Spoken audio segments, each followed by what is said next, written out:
Voilà, donc j'ai comparé aussi les dessins comme Alexandre Portman est un grand dessinateur. Et celui de droite a été fait par ChatGPT. J'ai demandé de me faire un dessin de décollement de rétine, il m'a donné ça. Celui de gauche, pardon. Celui de droite, c'est le docteur Ducournau, mais aidé par un ordinateur quand même. Donc c'est un cas de décollement de rétine chez un patient FAC. Vous avez toutes les données, vous avez l'OCT et mon beau schéma. Je l'ai refait, hein, c'est pas celui que j'ai fait en consultation, j'ai mieux colorié. Donc le décollement, il est assez clair.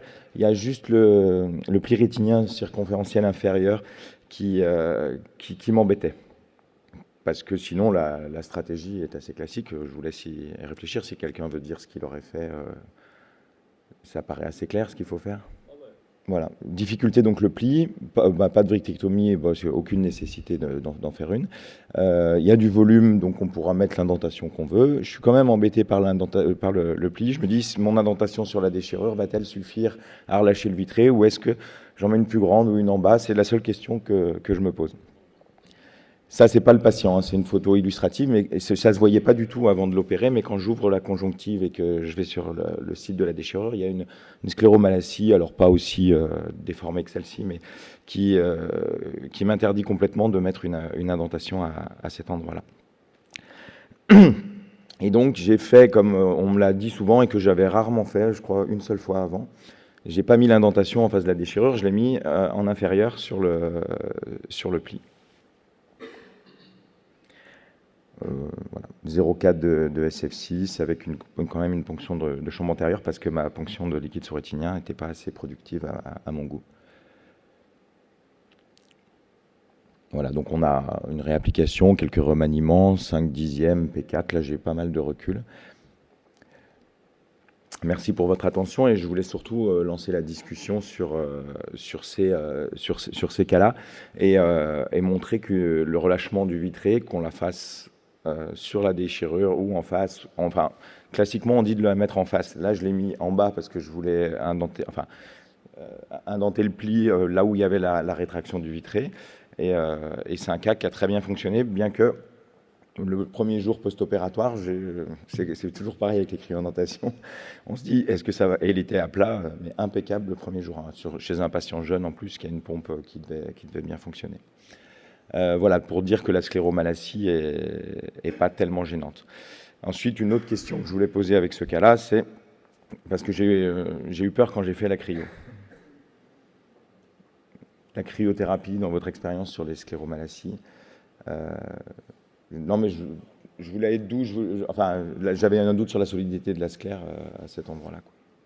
Avant de répondre à la cryo, je voulais savoir, est-ce que tu penses que juste cryogaz ponction, ça aurait été suffisant ou pas? Ah non, absolument le débat. pas. Non, ça, mais pour commencer le débat.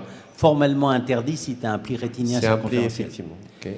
Mais ton attitude était exactement celle qu'il fallait. Il faut comprendre que l'indentation, quand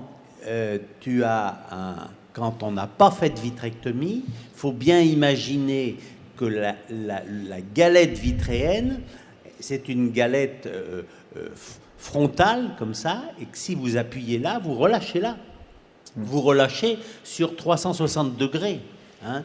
Vous savez que si vous avez imaginé une corde qui tourne autour de la Terre, une corde de 40 000 km qui tourne autour de la Terre, vous augmentez cette corde de 1 mètre, et bien vous la séparez de la Terre de 17 cm sur les 40 000 km. Et ouais, donc si vous donnez du lest, si vous donnez du mou à un quelconque endroit de la circonférence de la base de vitré, vous relâchez sur tout le tour. Et ce que tu as fait est formidable et bravo, je te félicite. Là tu fais une intentation, tu as fait un cadran, tu as fait. Oui, alors comme c'était inférieur, j'ai fait chaque côté du droit inférieur. Voilà.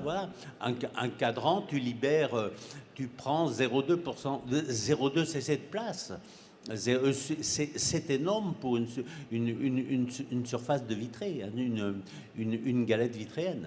Alors, ça c'est une bonne question, oui, mais l'indentation n'a pas comme rôle unique de relâcher ça. L'indentation a aussi d'autres rôles additionnels, comme d'inverser les... Là, ça va que c'était pas une déchirure avec une traction active, c'était pas une déchirure avec une traction tendue, auquel cas ça aurait été vraiment un gros problème et peut-être t'aurais dû faire une vitrectomie. Faire une vitrectomie.